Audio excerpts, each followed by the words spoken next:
Dahil sabi nga nila na medyo raw camping daw yung gagawin namin ngayong araw, ay kumain na talaga muna kami ni Mrs. kasama ibang tropa para siguradong hindi kami magugutom. At bago yan, dumaan din tayo dito sa tindahan dahil lang napili naming baon for today ay dilata. Kami lang naman yung Team 1870, pero yung iba nating tropa sa Rap and Rides may kanya-kanyang baon yan. At yung iba na malengke pa rin. Kanya-kanyang trip naman kasi yan, pero kami mas pinili namin kung saan mas madali, kung saan mas sigurado at mas komportable.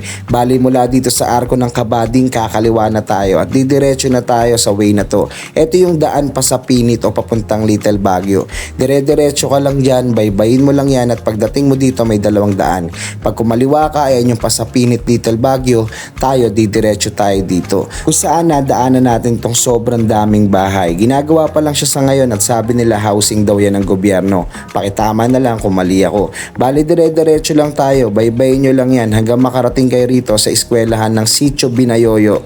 Bali kung galing kayo sa Kabading, ayun yung magiging landmark o palatandaan nyo. Once na nandito na kayo sa eskwelahan ng Sitio Binayoyo, ibig sabihin sa unang kanto na yan, dyan kayo kakanan. Sa video na to, makikita nyo si paring Tongpo na kinakausap ako. Sinasabi niyang pagtitripan daw ako ni JC at sasabihin yung maduming sapa yung pupuntahan namin. Dumaan tayo dito, Tat.